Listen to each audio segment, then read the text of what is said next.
Welcome to the 2016's Connected TV Summit. On behalf of everyone, I'd like to welcome you here and hope you have a good couple of days. I mean, over the next few days, you're going to get the opportunity to hear from a number of great speakers and thought leaders giving their views on the challenges and opportunities facing TV and broadcasting. With a bit of luck, this will be the first of them. You'll hear a lot of stats over the coming couple of days about data growth, omni-channel marketing, reach, engagement, and everything. But just remember, in the words of Vic, as Vic Reeves once said, 88.2 of stats are made up on the spot. So, with that in mind, I'd like to invite 20% of the panel to briefly introduce themselves and to kick things off, just give a view of what you see as being one of the key challenges, barriers, or opportunities that, given having a good sort of data analytics strategy, will provide to emit the TV. So, going from left to right.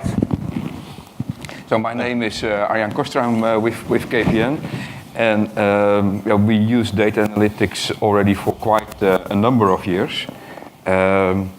And when I first saw the questions of this session, I said, well, on data analytics, these are the wrong questions. At least we answer other questions over there. We use them mainly, these kind of big data technologies, to improve quality of service. So what we do is we concentrate on quality for the end user in the video domain, primarily using these kind of technologies. And as soon as we do a project, or basically we run projects all over the time, and when we migrate customers from one network segment to another network segment for upgrade reasons, or when we upgrade software in modems and in set-top boxes, we correlate that with the previous situation. And when we see that deterioration, we start looking what is going on over there. Use big data for that purpose solely at this moment. So it's a tremendous opportunity rather than barriers. This is a big opportunity. Yeah. It helped us a lot to improve the NPS and the quality of the service. Thanks, Paul. Thanks for everyone turning up this morning. My name is Steve Christian from Verimatrix, sponsoring this session, so appreciate the early start here.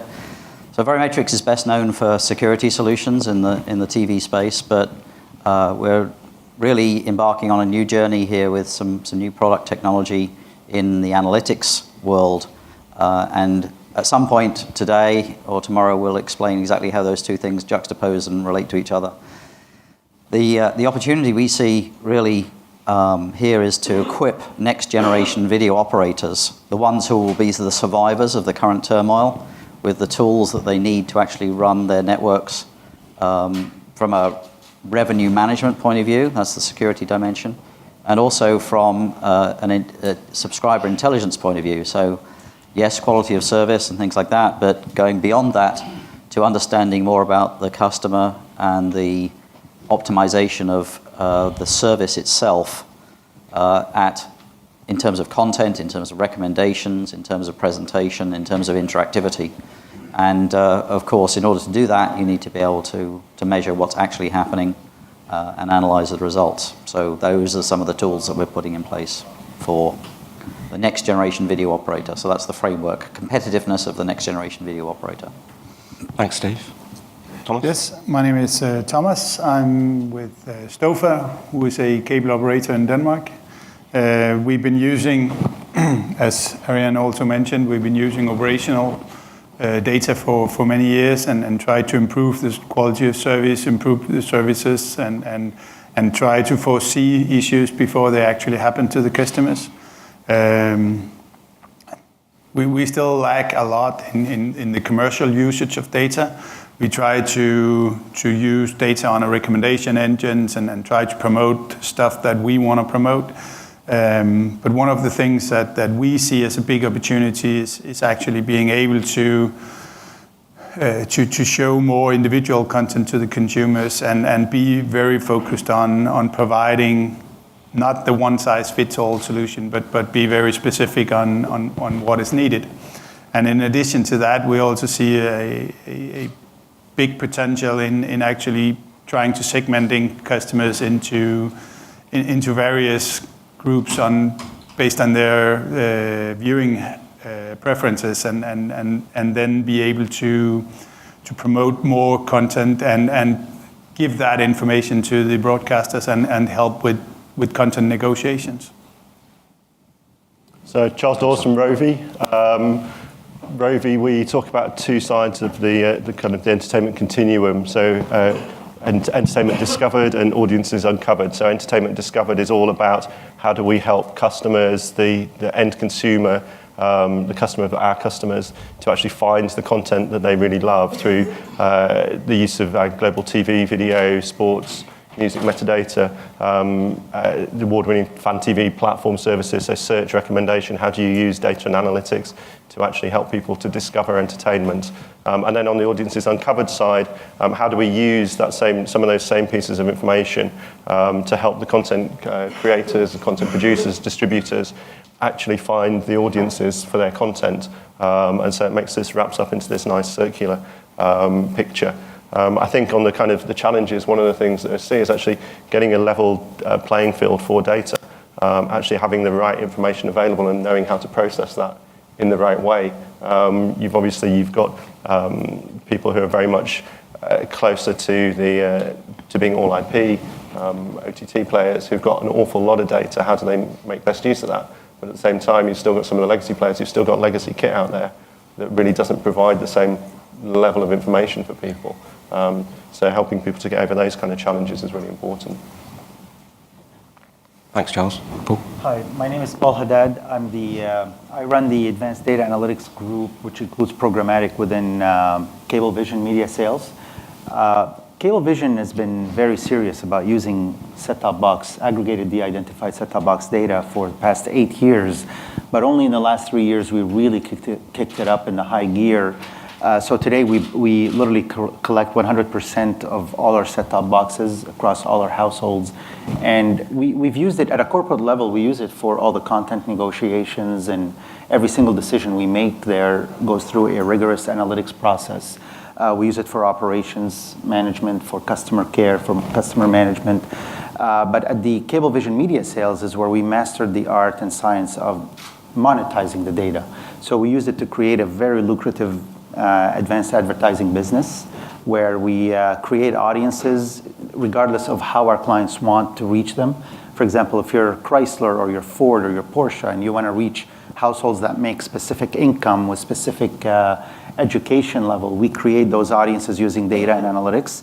We send the right creative of that car advertising to the right household, and we measure on the back end using data analytics if the household saw the ad, did they end up buying the car, and we build a business case. So roughly 30% of our revenue today comes from that kind of a work.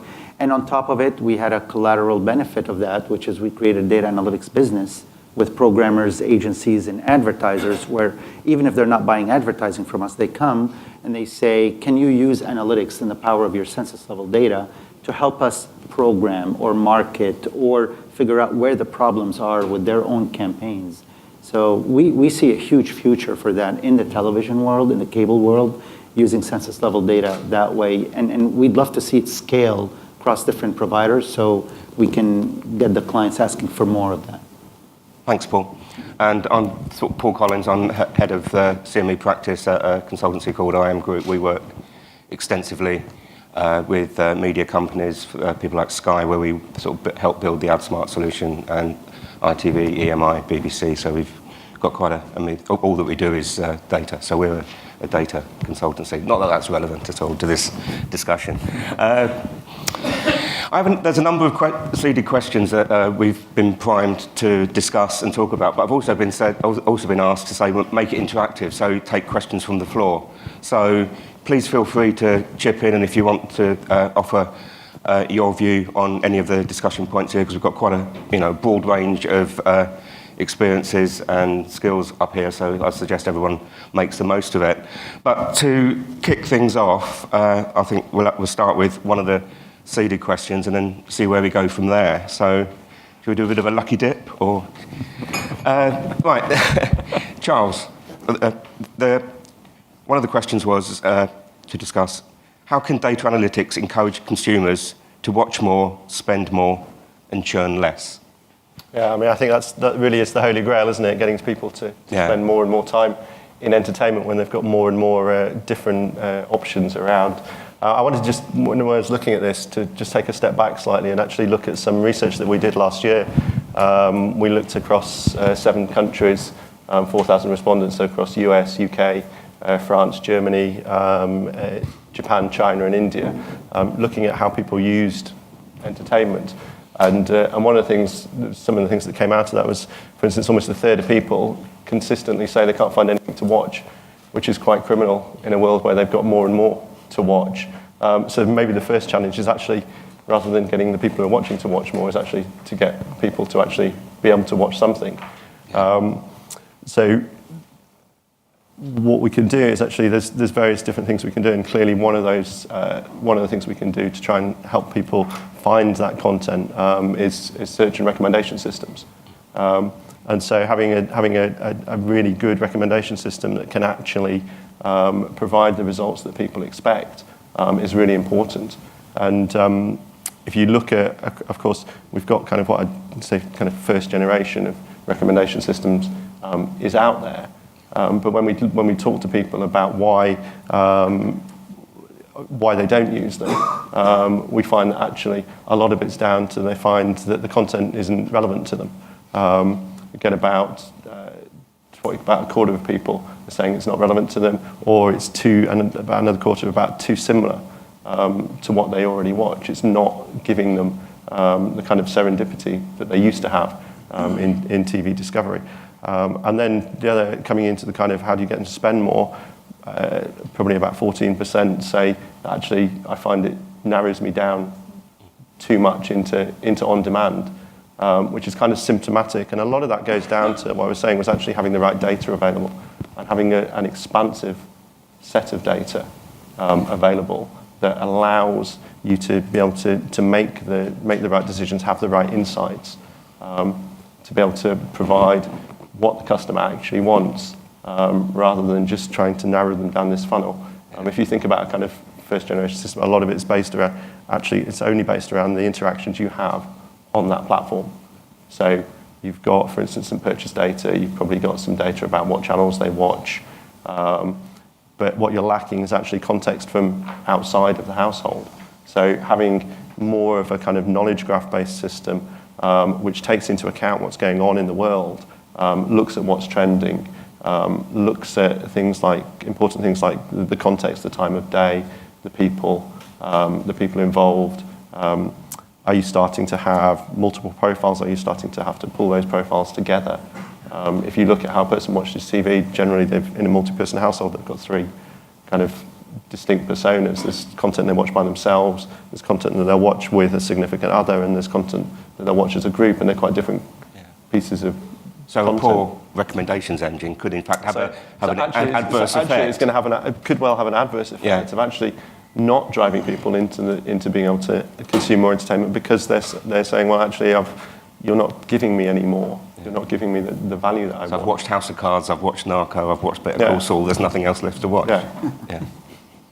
So kind of that's one way, and clearly, if you've got customers who are realizing the value of what they've got, are enjoying it, are watching more, then they're already watching more. They're going to spend more. Hopefully, they're going to churn less. Anybody else like to come in on that conversation?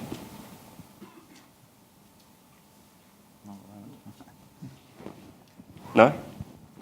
Okay, Well, Paul. we actually, the way you laid out the question lies, exactly the way we see the use of data analytics, which is how do you get your audiences to watch more? That's a content type of analytics. So understanding how do you put the right content in front of the right audiences, and that's where recommendation comes in, and understanding how to reach the message to those who watch in live or DVR or VOD, try to direct them to the right content.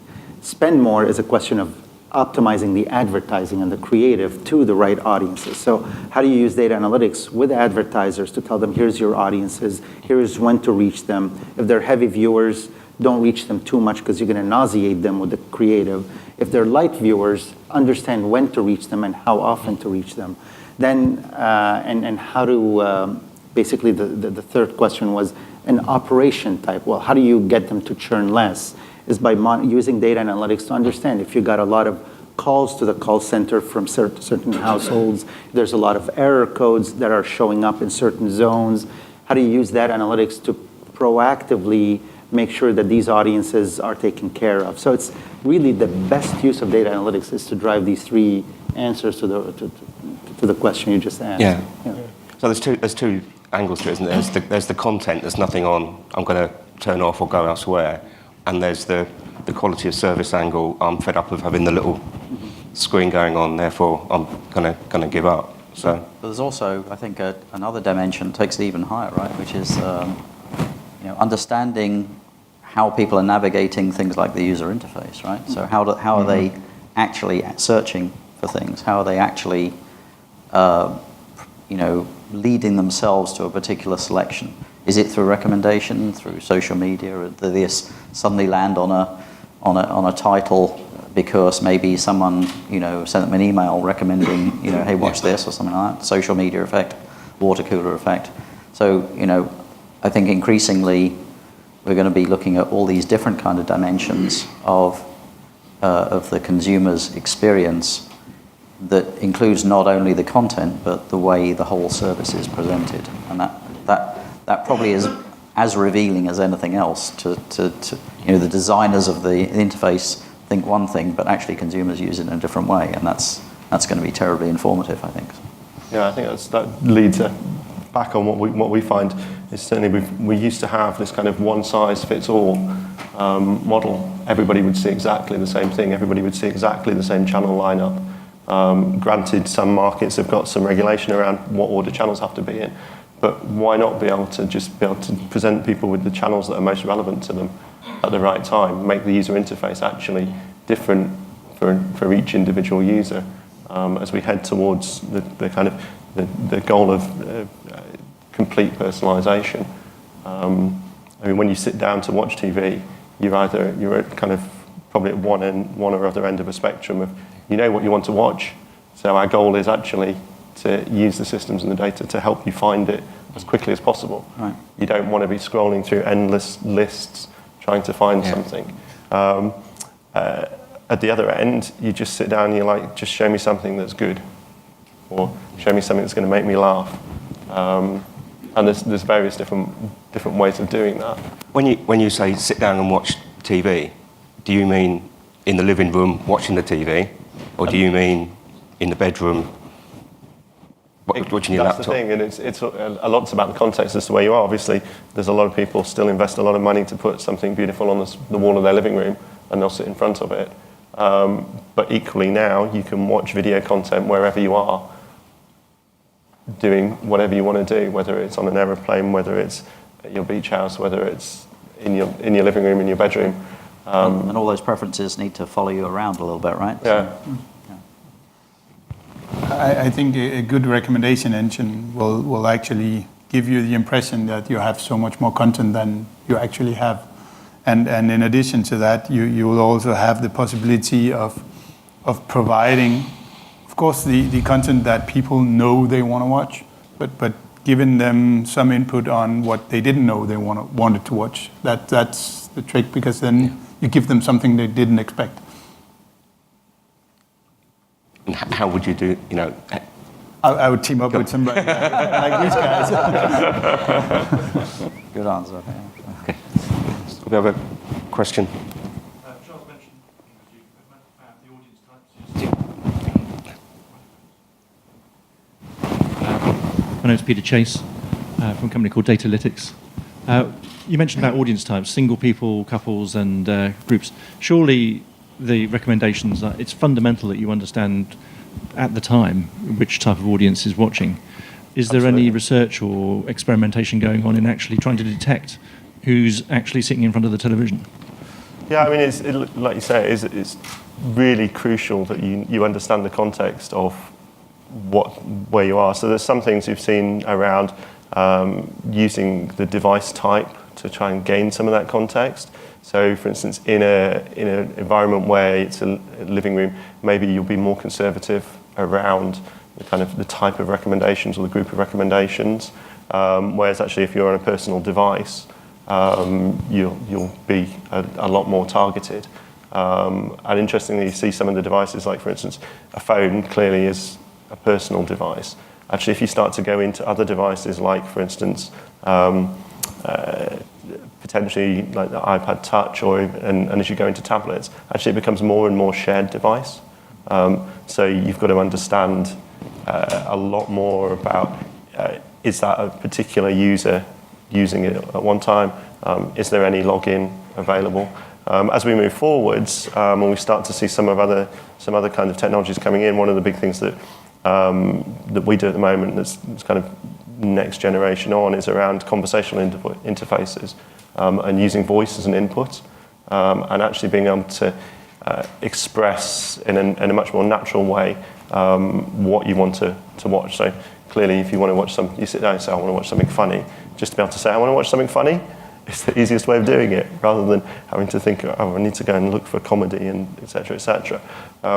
Actually, as you start to move forward, you can start to think, I mean, you've just seen in a completely different sector, HSBC in the UK have just done a big thing around, in the last couple of weeks, around using your voice signature to identify you for your banking.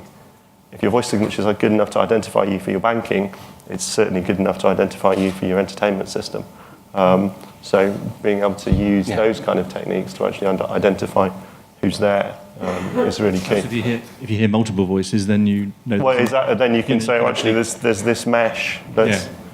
And at the same time, you can understand which is coming from a speaker as well, because you know what's on the TV. So Thanks. you're suddenly not getting loads of Matt LeBlanc. Yeah. Do you see linking up to sort of gaming consoles as well? So where you've got things like a Kinetic and a camera, so you can see who's in the room and that sort of thing as well. I think one of the things that we try to look very closely into is actually two things: the devices, as Charles mentioned, but also the time of day. So there should be a pattern in what you're watching, when you're watching it, and the type of programming you're watching, and then based on that, we'll do the recommendations. Yeah, I mean, the clear example of that is recommending a movie to someone at 7 o'clock in the morning. It's generally pretty inappropriate. They don't want to watch a movie at 7 o'clock in the morning. They want to find out how bad the commute's going to be. Okay. So, got another.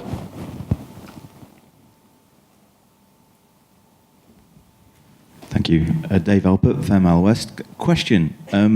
With the disintermediation of content that you see now because of OTT and on demand, do you ever see a time where content is going to find you?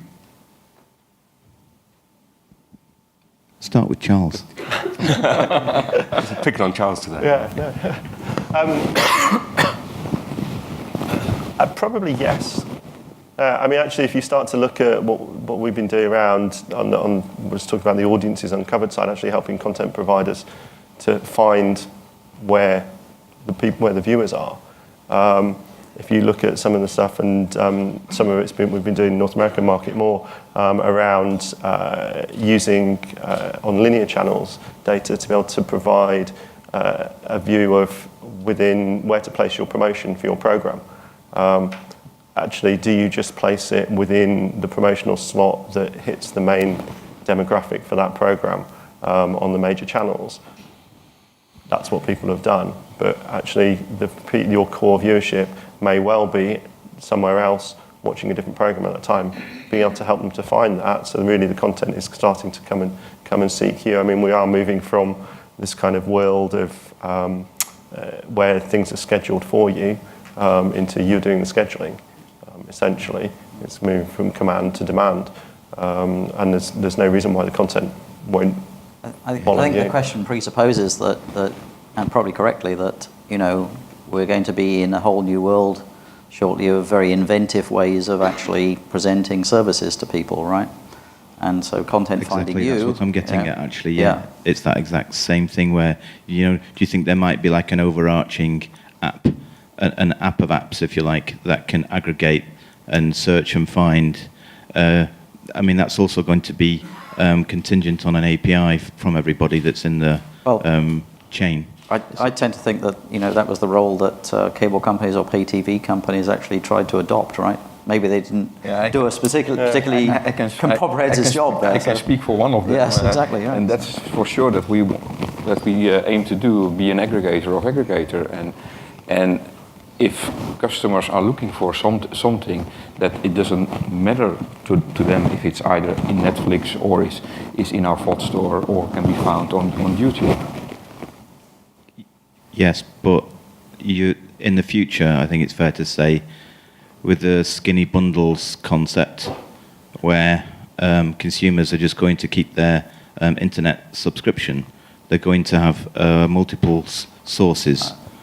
And I just wondered if maybe there is a kind of a personalization model in the future that might be able to address that. I think you're presupposing a future there that may actually not come to pass, right? Because people will realize that 24 different apps on their smartphone is not necessarily a good way to find the content that they're looking for. And so there's still a role for some kind of aggregation. You said app of apps, right? Which implies, consolidated billing, consolidated recommendations, consolidated preferences. Well, that seems like a lot like a pay TV provider used to offer, right? I'm also not afraid of that future. I think that there is a lot of value in bringing convenience to customers, and already having to know where you can find a particular piece of content is, for me already troublesome. And I'm in this business for quite some years, so you know where to find things, but still, basically what people want is an entertainment device, and not something where you have to hit that many buttons. I'd like to ask Paul, because you're in the US market. Normally things originate there, and then Europe is like a ripple effect of that. What do you see? Because most of the large MSOs are building OTT companies to address issues of churn and things like that. Yeah, actually, the question you asked earlier about whether it's feasible for the content to reach you, I don't see why not. What I'm thinking of is, what does it take to get there, or what are the challenges that need to be overcome to get there? There are two key challenges to that, which also comes back to the MSOs or the telcos are the right people to do that if this is going to be done. One is because you need a lot of data to be able to bring together, so I know what content do I serve you, right? And so I need to know a lot of data based on what you watch in general and how you watch it, how often, when you watch it, so we can send it to you at the right time. So that amount of data exists today in either the MSOs or the IPTVs or the telcos. The second challenge is the rights to that content that would be served to you in any device at any time, which also needs a master rights kind of a negotiations with multiple providers to say, I'm going to deliver it to you on this device or not.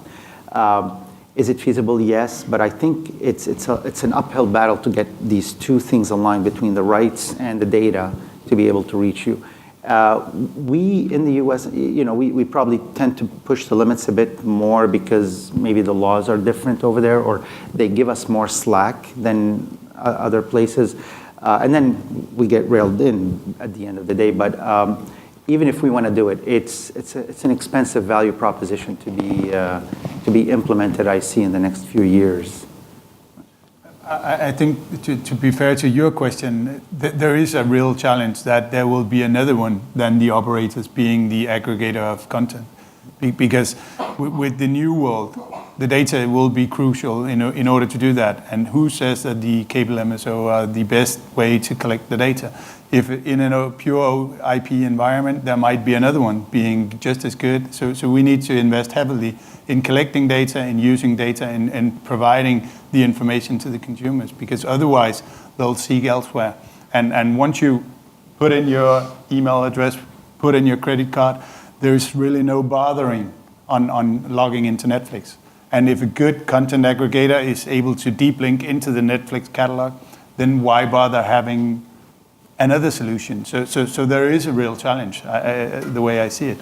But we have a head start because we know the data, we know the customers, and we're good at customer care. So there are some benefits in favor of the operators, and we should use that, but we need to use it now.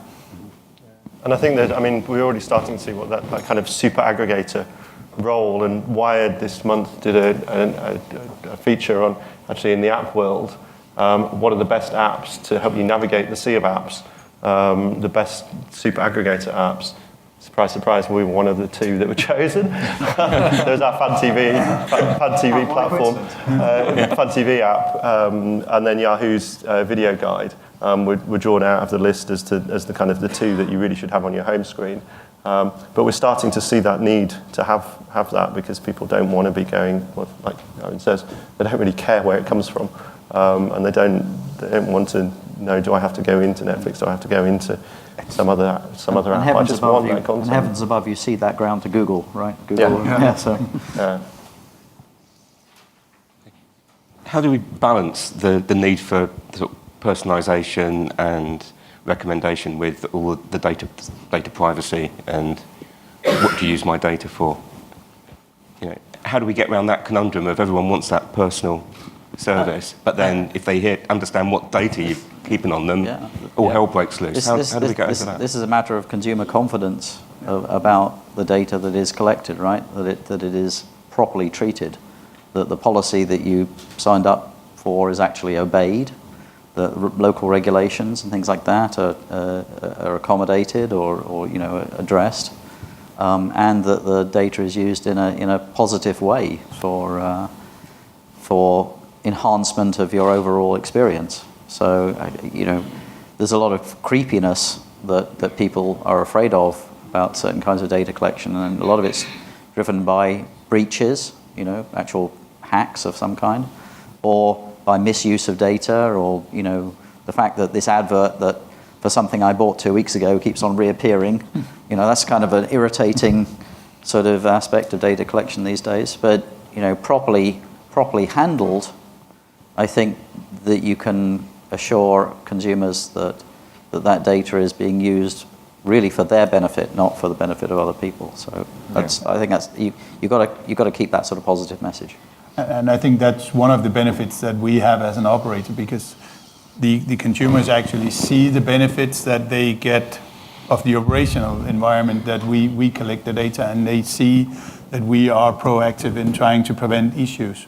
And given that, it has given us a good confidence, even though they hate our guts for the bundles, they still see that there's a quite high confidence on your operator. And part of the challenge on that as well is clearly the way people perceive their data differs between countries, cultures, and age groups. So millennials, probably unwittingly, sign up, give away everything. Do they care or not? Maybe they will in a few years' time, we don't know. Whereas the older generations may be a little bit more careful. But then again, on the flip side, actually, are they more likely to just click the box and not even realise what they're giving away because they just don't understand it? So there's lots of kind of, I wouldn't say challenges maybe, but that need to be worked through. There's also, I think that the people who are collecting the data also don't realise what they have sometimes, right? The explosive power of use an automotive reference because that's kind of something I've come across most recently. It's like the explosive power of having tracked where that car has gone over the past year or something like that, right? I mean that's a creepy amount of data to have. Somebody's probably collected that without really knowing or understanding how sensitive that actually might be. If you then translate that back into the sort of video world, there's a whole bunch of things that you probably would prefer not to have collected about you. Whereas there's a lot of stuff that will actually proactively help the improvement of the service, right? And of the interface and of the content packaging and perhaps even your own, payment to that service. So that, the collection of data has to be done in full knowledge of all of the possible ramifications, I believe. So.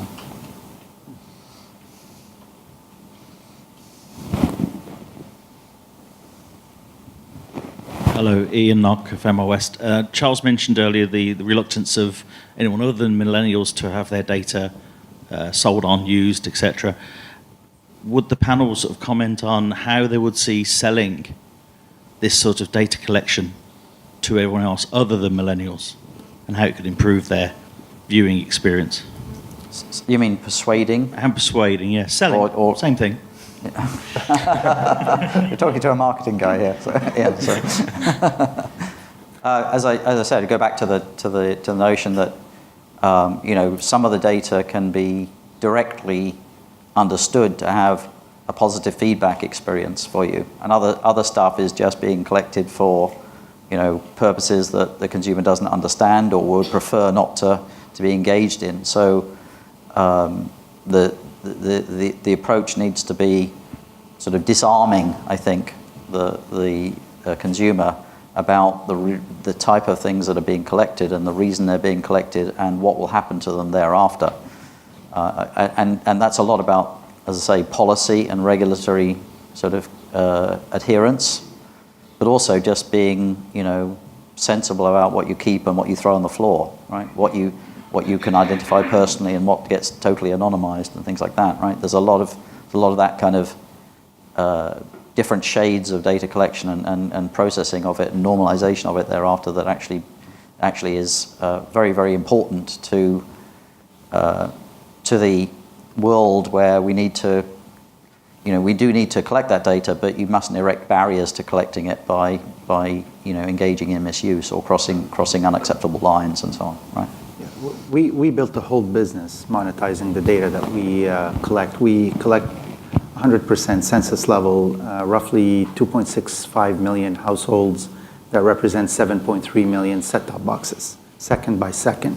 When you have that much data and you productize it and you put a commercial rate on it, a lot of clients come over. Our clients today who benefit from that data is our agencies and advertisers and programmers. So if you think about a content provider, the ad sales organization or the marketing or the programming in there would come to us today and say, for example, if I'm in ad sales within a certain network, they ask us to use our data to analyze what are the top demographics who end up watching their network within a specific day part. And we give them a list, for example, households that have college degree, make $150,000 and more, travel international, are in the market for brand new cars. So we give them these kind of demographic descriptions, and they pay for that service, and they go in their turn and sell it to these types of companies for advertising. The marketing group within the programmers come to us and they say, have we been marketing our message for people to come and watch our program adequately? So we look at the campaigns that they ran in the last 3 months, and we analyze how many households were exposed to these campaigns, and did they end up watching them, and did they watch them live, DVR or VOD, and did they come back the next week or did they not? And then we come back to them with a recommendation. So we built a whole portfolio today, and it's a prospering business that we have in monetizing data. We do not sell the raw data. We sell the service of analytics to help clients make decisions. And we have a presentation later this afternoon that discusses how we do it, to show examples, because we believe MSOs and cable IPTVs or telcos are in a very strong position to do more and more of that to their own clients, advertisers, agencies, and programmers. How do you see it towards the consumer, though? Considering the consumer will become aware of this much more than they are today. Pardon me? How about the consumer in their experience of this? Because they will only become more aware of how much data is being collected. Well, they are. We have our policies where they can opt out from having their data being collected, but ultimately it serves the consumer in many ways, because if you're a consumer of a bundled package with a cable provider, you want the right content, and if you're watching advertising, you want the right relevant advertising. So if you don't have children and you're getting diaper ads, doesn't really please you. But if you have children and you're getting the right diaper ads in your household, or you're in the market for a BMW and you're getting a BMW ad, your experience is different. What we're noticing is when the right content reaches the right consumer and when the right advertising and the relevant creative reaches the right consumer, the experience is positive. When the opposite happens, the experience is negative. It's not about taking data without having them opt in and then use it against them. It's using it to benefit their experience. Thanks, Paul. Before we move on, is any other?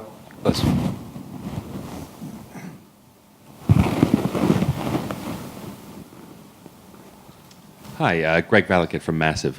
This is probably mainly for the operators, so for Ariane and Thomas. How does your set-top box relate as sort of the center of your universe with all of the changes needed for data analytics and all of the updates since you have longer life cycles? Does everything happen on your main set-top box to give you all of this collection and all of these recommendations? Or do you find that now other devices have to take the lead? I think we're in a quite lucky position because since 2007, we've only distributed hybrid set-top boxes with the DVB-C interface and also IP connection. And the IP connection, of course, enables the return path for collecting data.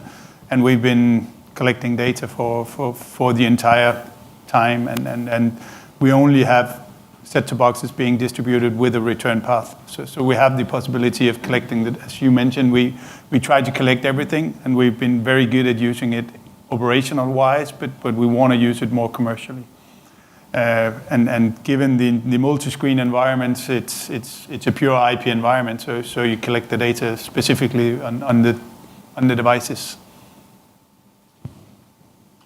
Yeah, and for in our situation, we launched our service something like 10 years ago. It's a full IP service, and we launched on set-top boxes. And I think since a year of 8, we collect all kinds of data where we use it for the purpose of improving the service at all. And we also see currently that the big screen is still the screen that is used the most. We also collect this similar kind of data for our over-the-top devices. So you see that there is more usage on different devices for basically the same service. And it is again for the same optimization that we use now this data. And then, recently we launched an over-the-top service for millennials only, and there we introduced something on recommendations. And I'm learning a lot from the gentleman next to me over that. So we are a little bit in big data for small numbers because we just launched. But that is an important purpose there. I think one of the issues that we see is that Denmark is a bit different because we don't necessarily require a set-top box. So a lot of customers only have a one-way TV set with the CA module or even without a CA module. So we use the data that we collect in the set-top boxes only for statistical purposes. We can't go to a specific household and say this household will have this specific profile. Okay, thank you. Thanks, everyone. So moving on. Been talking quite a lot. I mean, I was going to ask a question, but I think we've moved on. Well, I'll ask it anyway. Dovetail. Barb has always been seen as the gold standard for audience analytics. Do you see that being the case moving forward? Will Dovetail ensure that remains to be the case for years to come? Or do you think that technology and IoT and capability of getting data from set-top boxes and everything else would surpass that capability? Yeah, contentious question here, I know. So, UK-specific question. It is a UK-specific question as well. Well, I'll speak about it from the US. In Cablevision, we believe in census-level type of data analytics as the future of television.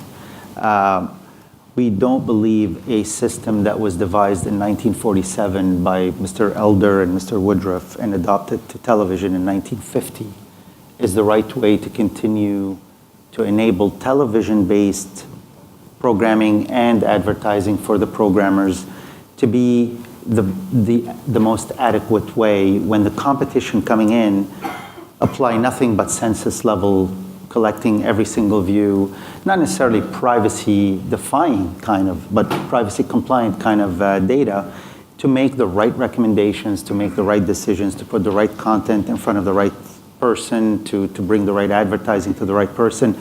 In order to do that, you need a lot of data. Using a sample of a 0.0015% to make decisions worth billions of dollars in the world of content and delivery of content, we do not see how this is going to be very productive in the future. So we made the decision and we took the leap of investing heavily in data analytics, at least for our own footprint, hoping to prove to the industry that if you do this, not only the benefit will come to your company, but it'll also come to all the partners, and the most important, to the consumer, because they get a better experience and you can manage their... If we know that a consumer is struggling with the type of content they're getting or the quality of service, we can proactively fix it for them. That's not going to be done with a sample. So just in short, we believe it will be there. They can coexist. We're not saying one will replace the other, but one is good for mass marketing, mind share kind of a game, which is a sample-based analytics or research.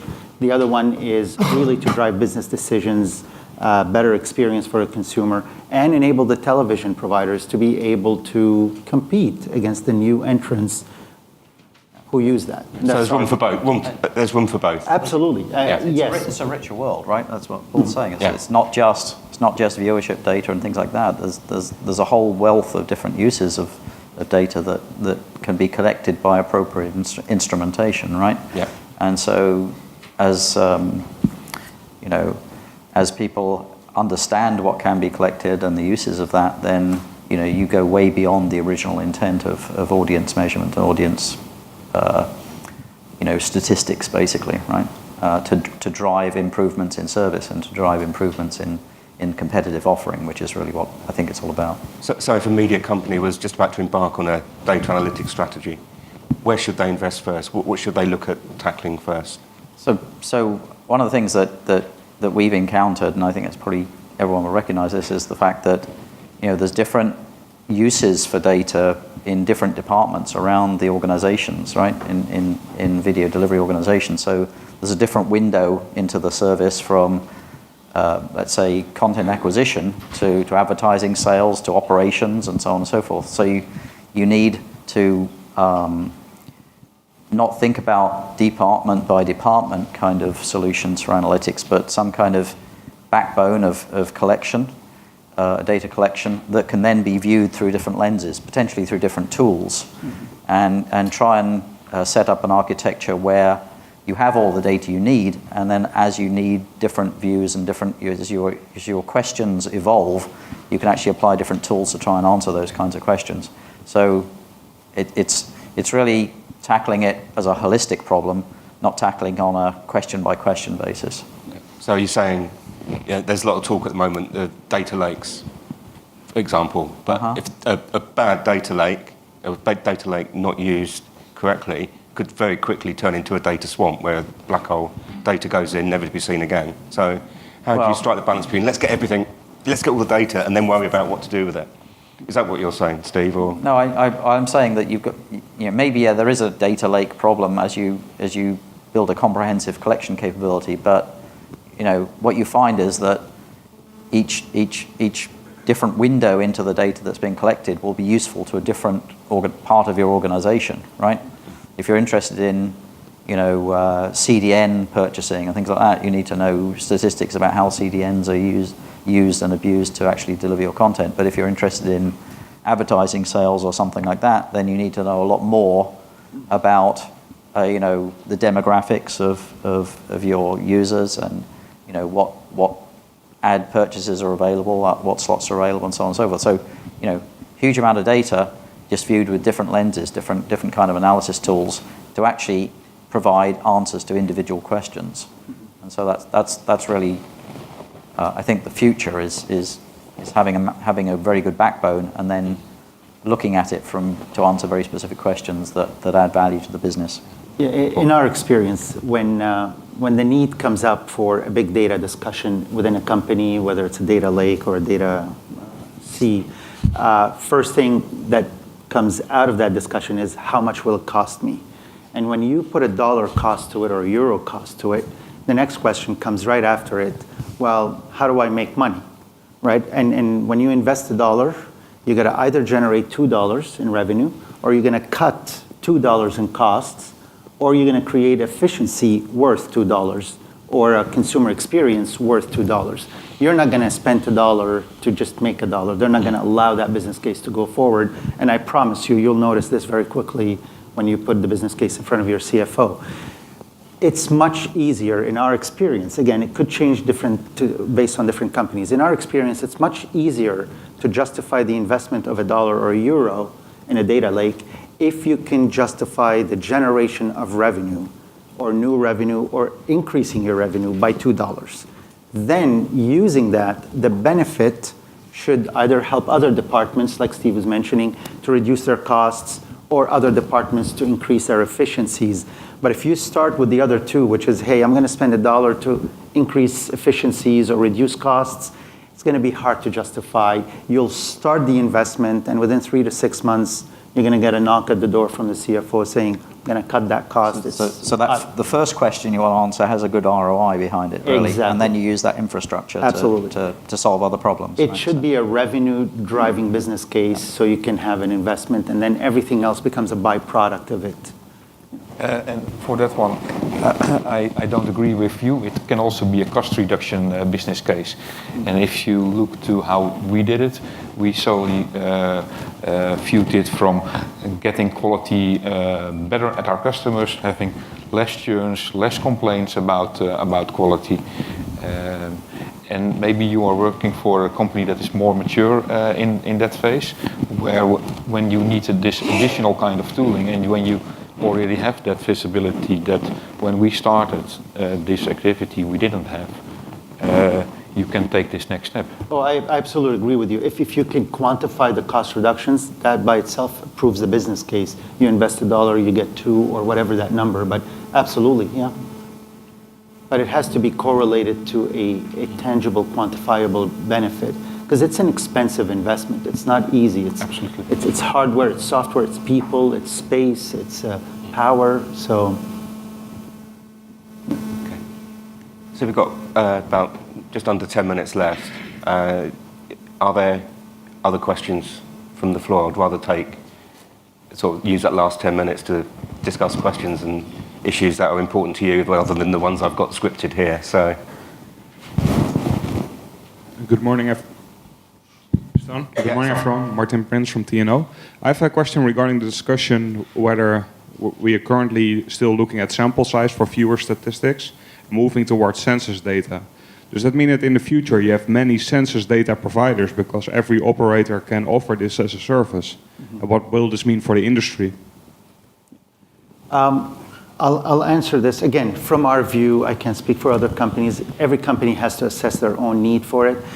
We dabbled for 4 years with a sample, 1% sample of our viewership data. And what we figured out is the Barbs of the world or the Nielsen's of the world do a very good job when they have that kind of a sample, but it's a very good job for high-performing networks, the top-tier networks in prime time, because there's a large data set. It wasn't conducive for doing advanced analytics. It wasn't conducive for doing decision-making kind of analytics, right? Where do you put the advertising? What kind of programming do you negotiate rights for heavily versus reduce your focus on it? So we couldn't get that with a sample. Therefore, 3 years ago, we decided to go full census. Why? Scientifically speaking, from a data science perspective, there are two merits for every data set. There's the size of the data set that matters, and then there's the relevancy. Does it cover enough? Is it relevant as a data set, right? The competition coming in opened our eyes to how they analyze viewership data. They don't focus on the law of the average of a data set. So Barb, Nielsen's, everybody else, because their sample is small, they focus on the average, which is the mean of a data set. Sorry to be technical, but if you really want to make decisions, you'll notice more and more, because viewership is fragmented across different modes, live, DVR, VOD, different devices, the average or the mean is not right anymore. You have a lot of outliers. To catch these outliers, heavy viewers, light viewers, you need a large data set. Therefore, census enables you to do median calculations and mode. very critical in making decisions on frequency and viewership and reach. We decided to go census. We believe those who benefit from the census are going to find out there's a lot of upside that they're not aware of. If you use this sample, you may make a decision that my viewers are watching this, and you won't be able to measure every single network, every single day part with it. But if you have census, you can measure every single viewership and say, my viewers really are not watching this all the time, they're watching this, because you can catch it with the outliers. Sorry to be technical, but that's how we decided to go census, is we found the merits from a data science and analytics to it. So, but maybe a follow-up question then. Would this also mean that as an ad agency, I would talk to you for targeting Cablevision customers, but if I wanted to go to customers from a competitor or from an IPTV standpoint, I need to talk to them, or will you offer them for this just also aggregates for the entire country, for the entire demographic? We do offer it for our footprint in Cablevisions, and that's where we see the opportunity for cable providers and those who are rich in data and decide to make the investments. By default, the agencies would prefer to talk to them and say, bring other data sets for you that are, privacy compliant, and you could do double-blind match through third-party data companies, and they will defer to you to do these analysis and even work with the Barbs and the Nielsens in certain instances where the need goes beyond a sample kind of research. And what you're going to notice, and again, in our opinion, is that the research function is going to evolve. What we're noticing is research departments within programmers and marketers and advertising agencies are starting to act more as analytics experts, because now they have a lot more data to dig deeper and understand the why of what happened versus then just what happened. Like, why did the ratings go up, or why did the viewership go down? That requires a lot of data. So, and they're coming to companies like us and say, can we partner to do that analytics? Thank you very much. So,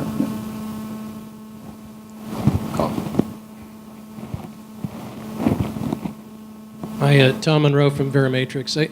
There was a thread earlier on I'm a bit curious about, and that is that obviously many of the video service providers are also the ISPs, and I think, Paul, you mentioned something about context and closing the loop and knowing whether people bought the car. And what I'm curious about is I think this gets hinted at a lot, but not sort of openly discussed. Are you in a position to look at the ISP experience to know what the household Google searches look like and what other things they watched on competing video services, and draw some context from that helps you with recommendations or service provisions?